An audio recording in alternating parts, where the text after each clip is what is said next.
જેની રચના કદાચ ચારધામ આપણે ગયા હોઈએ ત્યાં બદ્રીનાથથી આગળ માના ગામ આવે છે. કેટલા ગયા છો ચારધામ? ગયા છો માના ગામ? ત્યાં નહીં, અમે બસમાંથી ઉતર્યા જ નથી મહારાજ, બહુ ઠંડી હતી. ત્યાં માના ગામ ભારતનું છેલ્લું, અને ત્યાં આગળ વ્યાસ ગુફા, અને વ્યાસ ગુફાની અંદર આ ભાગવતજીની રચના થઈ છે. બોલો વ્યાસજી ભગવાન કી જય હો. અને આજ પણ તેના વાઇબ્રેશન તમે એકવાર જજો એ જગ્યાના. આપણને કેમાં બધી જગ્યાએ જવાની ઈચ્છા થાય, કારણ કે તેના વાઇબ્રેશન એવા હોય.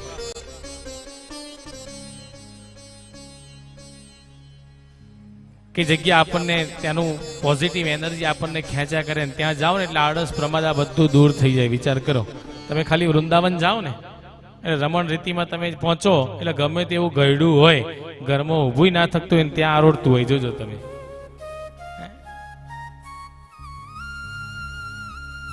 કારણ કે તે જગ્યાની એ ફળ છે સાહેબ. કારણ કે જગ્યા વગર બધું નકામ.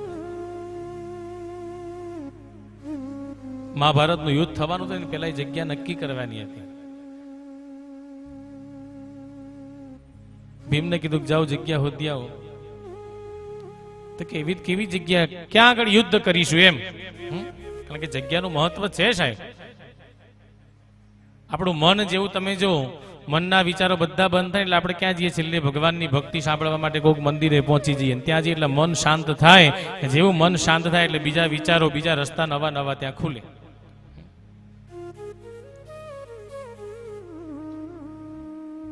એટલે ભીમને કીધું તમે જજો અને મહાભારતનું યુદ્ધ કરવાની તમે જગ્યા શોધી લાવો.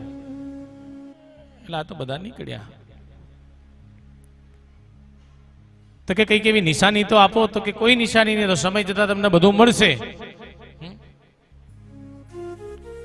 એક ગામમાંથી બીજા ગામમાં વન વગડે ગામમાં ગામ પાર થતા ગયા, અને એક ગામ જ્યાં આગળ આવ્યું, જ્યાં આગળ એક ખેડૂત ખેતી કરતા, અને ખેતી કરતા હતા. તેવા સમયે પાણી વાળવાનો સમય થયો, અને પાણી વાળવા માટે પેલા માટીના ક્યારા તૈયાર કરે ને, માટી લાઈને ઊભી રાખે, પણ માટી ઊભી રહે નહીં. આપણે પતી ગયું પાણી.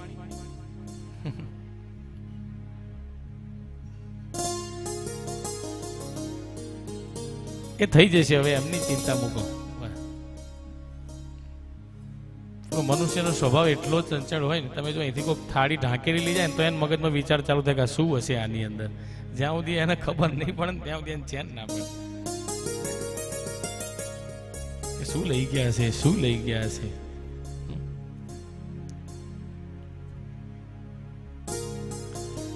એટલે પાણીની માટી ભેગી કરીને ક્યારો બાંધવા જાય, પણ ક્યારો બંધાય ને એની બાજુમાં એનું નાનું છોકરું રમતું હતું. એટલે ખેડૂતે શું કર્યું, પોતાના નાના છોકરાને માટીની અંદર દાટીને ક્યારો બંધ કરી દીધો. ભીમ વિચાર કરે, જો તો ખરા કેવો કલયુગ. પાણી રોકવા માટે પોતાના સંતાનનું બલિદાન આપી દીધું. આખો દિવસ ભ્રમણ કર્યું, છેલ્લે પહોંચ્યા. એટલે કીધું જગ્યા મળી? તો કે ના, જગ્યા કોઈ એવી મળી નથી. પણ કે વચ્ચે એક જગ્યા એવું વિચિત્ર મેં જોયું કે એક જગ્યાએ એક પિતા પોતાના ખેતરમાં પાણી આવે નહીં એના માટે પાર બંધાતી નથી, છેવટે પોતાના છોકરાને મારીને ત્યાં પાર બાંધી દીધી. ત્યારે કીધું કે જો જે જગ્યા પર જે પિતા પોતાના પુત્રને મારવા માટે તૈયાર થતો હોય ને, એનાથી બીજું કોઈ ઉત્તમ સ્થાન મહાભારતનું છે નહીં. કારણ કે પોતાનાને જ મારવાના હતા સાહેબ.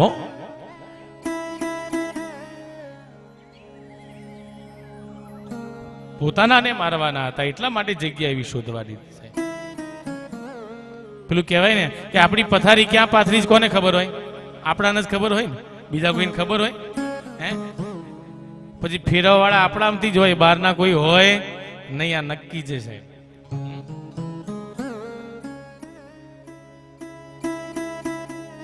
જગ્યાનું મહત્વ હોવું જરૂરી છે સાહેબ. આ જેટલા અહીંયા ભજન કીર્તન ભગવાનના નામ આ બધા જે વાઇબ્રેશન સ્પીકરમાંથી નીકળી જાય આ બધી જગ્યાને પવિત્ર વાતાવરણ મંગલ બનાવે. એમ એ વ્યાસ ગુફાની અંદર ભાગવતજીની રચના બતાવી છે.